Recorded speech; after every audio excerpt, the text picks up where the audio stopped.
জন্য। আমার বাবা রাজাকার নয়, আমার বাবা ধর্মপ্রিয় মানুষ, মুসলমান মানুষ, নামাজি মানুষ। সেই কারণে তিনি, তার মাথায় টুপি ছিল, তার দাড়ি ছিল, তিনি রাজাকার ছিলেন না। ঐতিহ্যবাহী ভান্ডারিয়ার 9 দিনব্যাপী 68তম বার্ষিক তাফসীর কোরআন ও মাহফিলের সম্মানিত সভাপতি, আমি যাকে আমার পিতার সমতুল্য মনে করি, আমার বাবার পরে যদি আমি কাউকে পিতৃতুল্য মনে করি, আমার এই রাজনৈতিক জীবনের যে পর্যন্ত এসেছি তার যদি অবদান বেশিরভাগ আমি মনে করি, সেটা হলো আজকের তাফসীর মাহফিলের যিনি সভাপতি, আমাদের সাবেক উপজেলা পরিষদের চেয়ারম্যান, ঐতিহ্যবাহী খান সাহেবের ছেলে মনিরুল হক মনিজুমদ্দার সাহেব। উপস্থিত রয়েছেন আজকের এই মাহফিলের যিনি আমাদের আলোচক ছিলেন, প্রধান আলোচক মাওলানা খালেদ সাইফুল্লাহ আইয়ুবী, ঢাকা। তার বক্তব্য চলতেছিল, সেই মুহূর্তে আমরা এসেছি। আমি নিজে আল্লাহর কাছে শুকরিয়া আদায় করি যে আমার এই বয়সে আমি এই স্থানে সাবেক সংসদ সদস্যের সাথে অনেকবার তার কর্মচারী হিসেবে এখানে এসেছি। আল্লাহ তাআলা কবুল করেছে যে সংসদ সদস্য হিসেবে আজকের এই তাফসীর মাহফিলে আমি উপস্থিত হতে পেরে আল্লাহর কাছে আমি শুকরিয়া আদায় করছি। আমাদের উপস্থাপক তিনি বলেছেন, আমি ভান্ডারিয়া নির্বাচনী প্রচারণায় ছিলাম না, আমি ছিলাম স্বরূপকাঠি। আমার মেজো যে ভাই উপজেলা চেয়ারম্যান মিরাজুল ইসলাম, তিনি ছিলেন নির্বাচনে এই ভান্ডারিয়ার দায়িত্বে। আমি নির্বাচনের পূর্বে একদিন এসেছিলাম শুধু ইমাম সাহেবদের সাথে মত বিনিময় করার জন্য, এবং সেদিন শেখ কামাল অডিটোরিয়ামে ইমাম সাহেবরা দাবি তুলেছিল, আপনি যদি এমপি হতে পারেন, ভান্ডারিয়ায় কোনো অশ্লীল গান বাজনা নাচ হবে না, এটি আপনার আদা করতে হবে। আমি সেদিন আদা করেছিলাম যে আমি এমপি হতে পারলে অন্তত ভান্ডারিয়ায় কোনো অশ্লীল সাংস্কৃতিক অনুষ্ঠান হবে না, যদি হয় সেটি হবে ইসলামিক অনুষ্ঠান। আমি চেষ্টা করব, আমি যতদিন বেঁচে থাকব বা এই সংসদের আসনের সংসদ সদস্য হিসেবে দায়িত্ব পালন করব, এই ধরনের কোনো অনুষ্ঠান আমি হতে দেব না। যদি কেউ করতে আসে আপনাদের সাথে নিয়ে আমি প্রতিহত করব ইনশাআল্লাহ। আমি শুকরিয়া আদায় করি এই ভান্ডারিয়ার সকল মুরব্বীর কাছে। আপনারা যদি অনুমতি দেন, আমি এই তাফসীরের বাইরায়, যেহেতু আমি সংসদ সদস্য হিসেবে প্রথম কোনো অনুষ্ঠানে এই ভান্ডারিয়ায় উপস্থিত হয়েছি, আমি কেন নির্বাচন করেছি 2টি মিনিট বলতে চাই, যদি আপনারা অনুমতি দেন। আপনারা এখানে ভান্ডারিয়ার, আমার মনে হয় 70 বা 60% লোক ভান্ডারিয়ার, আর বাকিরা পার্শ্ববর্তী উপজেলার, ঠিক কিনা? 50% হবেন না ভান্ডারিয়ার? সুতরাং তাদের সাথে আমার কথা হয় নাই। আমি তাদেরকে অন্তত আমার কেন আমি নির্বাচন করেছি সেটুকু জানাতে চাই। আমি মনিজুমদ্দার সাহেবকে শ্রদ্ধা করি, আমি বক্তব্যের শুরুতেই বলেছি। আর একজন ব্যক্তিকে আমি শ্রদ্ধা করি, সেটি হলো আনোয়ার হোসেন মঞ্জু সাহেব। তাকে নির্বাচনের পূর্বেও করেছি, যতদিন বেঁচে আছি তার জন্য আমি দোয়া করব, আল্লাহ যেন তাকে সুস্থ রাখে এবং আল্লাহ যেন তাকে মানুষের সেবা করার দান করে। কারণ তিনি 35 বছর এই ভান্ডারিয়ার মানুষের সেবা করেছেন। সেবা করতে গেলে মানুষের ভুল ত্রুটি থাকে, কোনো কাজ যে করে না তার কোনো দোষ নাই, আর যে কাজ করে তার হাজারো ত্রুটি, হাজারো দোষ আসবে, তাই না? যেহেতু তিনি ৩৫ বছর এখানে কাজ করেছেন, আমি মনে করি বেশি সংখ্যায় তিনি ভালো কাজ করেছেন, কম সংখ্যক তিনি হয়তোবা ভুলের কারণে কম করেছেন। কিন্তু আমার মনের আঘাতের কারণে কেন আমি নির্বাচনে এসেছি, আমি সর্বসময় বলেছি আনোয়ার হোসেন মঞ্জু সাহেবের সাথে জীবনে আমি নির্বাচন করব না। আমি আমার সমাজে বিভিন্ন মানুষের সাথে আমি বলেছি, আমি ছিলাম জেলা পরিষদের চেয়ারম্যান, তিনিই সমর্থন করেছিলেন। এই মনিজুমদ্দার সাহেবরাই আমাকে জেলা পরিষদের চেয়ারম্যান বানিয়েছিলেন। আমি যেটুক পেরেছি ভান্ডারিয়া সহ এই পিরোজপুর জেলার 7টি উপজেলায় উন্নয়নের কাজ করেছি। কোনো অনৈতিক কোনো অর্থ আদায় আমি করি নাই, কিন্তু সেখান থেকে আমাকে নামানো হয়েছে, সেটিতে আমি আঘাত পেয়েছি, কিন্তু তবুও আমি নির্বাচন করতাম না।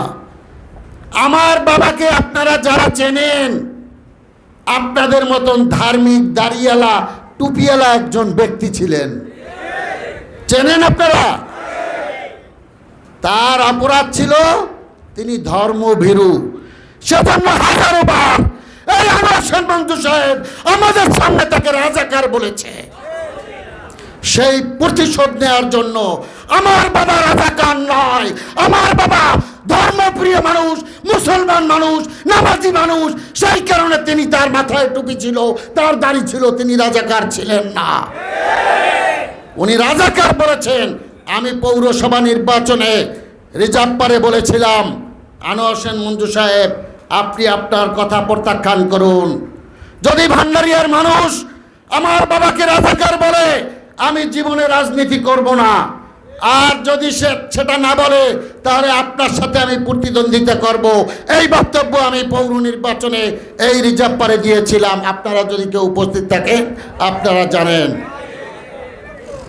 উনি প্রত্যাখ্যান করেন নাই। উনি এখনো পত্রপত্রিকায় ওনার একটা ইত্তেফাক কাগজ আছে, এটা এখনো ইঙ্গিত দেয় রাজাকারের সন্তানরা সংসদ সদস্য হয়েছে।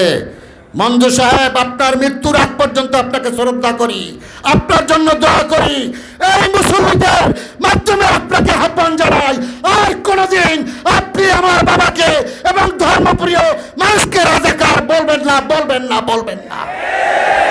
সেই কারণে আপনি বলার কারণে আপনি এত উপকার মানুষের করেছেন, কিন্তু মানুষ কিন্তু প্রত্যাখ্যান করে আপনাকে ভান্ডারিয়া থেকে বিদায় জানিয়ে দিয়েছে। আর দ্বিতীয়বার যদি বলেন, ভবিষ্যতে যদি বলেন ভান্ডারিয়ায় বাসায় আসলে কোনো মুসলমান আপনার সাথে দেখা করতে যাবে না। আমার মুরব্বী এখানে তাফসির ময়দানের উন্নয়ন চেয়েছেন, সংসদ সদস্য সাহেব এই যেটুকু হয়েছে আনোয়ার হোসেন মঞ্জুর জন্যই হয়েছে, ঠিক কিনা? কিন্তু উনি অনেকবার এই বাদশা সাহেবদের সামনে, মনিজুমদ্দার সাহেবদের সামনে ওয়াদা করেছে এটা দোতলা করে দিবেন। ওইটা ইমানের সহিত বলে নাই, যার কারণে এটা দোতলা হয় নাই। আমি এই জন্য ওয়াদা করতে রাজি না। তবে আল্লাহর যদি হুকুম থাকে, ইনশাআল্লাহ আমার পরিবারের মাধ্যমে এটি দোতলা হবে ইনশাআল্লাহ। আমি ওয়াদা করলাম না। আপনারা তাফসীর শুনতে এনেছেন, আপনাদের কাছে মাপ চেয়ে নিচ্ছি। আপনারা ভান্ডারিয়ার মানুষ, আপনারা মুরব্বী, আপনারা আমার প্রতি একটা অনুরাগ বা একটা অভিযোগ থাকতে পারে যে আনোয়ার হোসেন মঞ্জুর সাথে উনি ইলেকশন কেন করলো। আমার বাবার দাড়ি ছিল, এটা কি অপরাধ ছিল? আমার বাবা টুপি মেটাই দিত, এটা কি অপরাধ ছিল? আমার বাবা তাহাজ্জুদ নামাজ পড়তো, 5 ওয়াক্ত নামাজ পড়তো, এটা কি অপরাধ ছিল? তাকে রাজাকার বললে তার প্রতিশোধ নেওয়া তার সন্তানের দায়িত্ব না? দায়িত্ব ঠিক আছে কি না? তাহলে আপনাদেরকে আমি মাপ চাই। আমি সেই কারণে এই প্রতিশোধে আমি ইলেকশন করেছি। আর আপনারা জনগণ আমাকে ভোট দিয়ে সংসদ সদস্য নির্বাচিত করেছেন। এখনো আমাদের বিরুদ্ধে ষড়যন্ত্র চলে। আপনাদের কাছে দোয়া চাই, যতদিন বেঁচে আছি ইসলামের জন্য যেন কাজ করে যেতে পারি ইনশাআল্লাহ। আমি কথা দিয়েছিলাম, সংসদে যদি আমি কথা বলতে পারি তাহলে আমি ইমাম মুয়াজ্জিনদের যাতে সম্মানী দেওয়া হয় সরকারের কাছে সর্বপ্রথম সেই দাবি আমি জানাবো। আপনারা যারা মিডিয়া দেখেন তারা অন্তত দেখেছেন আমি প্রথম সংসদে 2 মিনিট 71 বিধিতে নোটিশে সময় পেয়েছি। সেই 2 মিনিট আমি ইমাম এবং মুয়াজ্জিনদেরকে যাতে সরকারি সম্মানী দেওয়া হয়, বেতন না, সেই দাবি আমি সংসদে তুলে ধরেছি। বাংলাদেশে আজ পর্যন্ত সংসদে কেউ তুলে ধরেন না। এটা বলেই আমি ক্ষান্ত রইনি। আমি আমার আইনি ক্ষমতা বলে ধর্মমন্ত্রীকে আমি নোটিশ করেছি যে আপনি আমাকে জানান এই ইমাম মুয়াজ্জিনদেরকে বেতন ভাতা বা সম্মানী দেয়া হবে কিনা।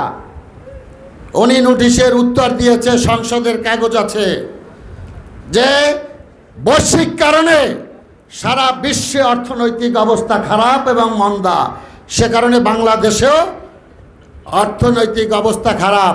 এটি কেটে উঠলে পর্যায়ক্রমে অবশ্যই ইমাম এবং মুয়াজ্জিনদেরকে সম্মানী দেওয়া হবে। জননেত্রী শেখ হাসিনা বারবার ক্ষমতায় এসে ইসলামকে মূল্যায়ন করছেন। বাংলাদেশে 460টি মডেল মসজিদ করেছে, এটি 560টি। এটি যারা ইসলামী যে রাষ্ট্রগুলো আছে তারাও কিন্তু সরকারিভাবে এটি করতে সক্ষম হয় নাই। যদি মুসলমানদের প্রতি এই ইসলামের টান জননেত্রী শেখ হাসিনার না থাকতো, আজকের এ ধরনের মডেল মসজিদ হতো কি মন্দির। কিন্তু আজকের জননেত্রী শেখ হাসিনা নিজস্ব অর্থায়নে, বাংলাদেশের অর্থায়নে তিনি 560টি মডেল মসজিদ করেছে। আজকের সেই মডেল মসজিদে যারা নামাজ পড়েন মনটা ভরে যায় যখন শুক্রবার দিন ওই মসজিদে ঢোকা হয়, তাই না? তো এই কাজগুলো জননেত্রী শেখ হাসিনা করেন। তিনি কিন্তু 3/4 হাতার ব্লাউজ পরেন, তিনি মোটা কাপড় পরেন। এটি সত্য না মিথ্যা? আমি তার জন্য দোয়া চাই যে তার যেন দীর্ঘজীব হায়াত দান করে আল্লাহ। এই একটি ক্ষুদ্রতম একটি গরিব রাষ্ট্রকে একটি উন্নয়নশীল রাষ্ট্রে তিনি পরিণত করেছে। তিনি প্রত্যয় ব্যক্ত করেছেন 1941 সালে উন্নত রাষ্ট্রে বাংলাদেশকে পরিণত করবেন। সেই আশা, স্মার্ট বাংলাদেশ গড়ার আশা জননেত্রী শেখ হাসিনা যে আশা করেছেন সেটি দায়িত্ব পালন করতে পারেন। এই দোয়া আমি হুজুরের কাছে চাইবো, আপনাদের কাছে চাইবো। আমি আমার বাবার জন্য দোয়া চাইবো, আমার মায়ের জন্য দোয়া চাইবো, তারা যেন জান্নাতবাসী হয়। আমি ছোট হুজুর পীর সাহেবকে বলার জন্য দোয়া চাইবো, কারণ আমি মনে করি ছোট হুজুর পীর সাহেব কেল্লা হরিণপালার মাটিতে শুয়ে আছে। আজকের তেলিখেলি ইউনিয়ন উন্নয়নের জোয়ারে ভাসছে। আমি মনে প্রাণে বিশ্বাস করি আমি এমপি হয়েছি ওই ছোট হুজুর পীর সাহেব কেবলার দোয়ার বরকতে, আমার বাবার দোয়ার বরকতে। সুতরাং আপনাদের কাছে তাদের জন্য দোয়া চাইবো।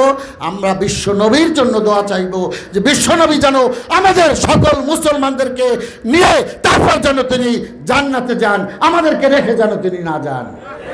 এই দোয়া চেয়ে এবং আগামী দিনে এই তাফসীর ময়দানের সর্বাঙ্গীন উন্নতি কামনা করে এবং ইসলামের পক্ষে যাতে কাজ করতে পারি সেই আবেদন জানিয়ে আমি আমার বক্তব্য শেষ করছি। আল্লাহ হাফেজ। আসসালামু আলাইকুম। সকলকে ধন্যবাদ। আসসালামু আলাইকুম।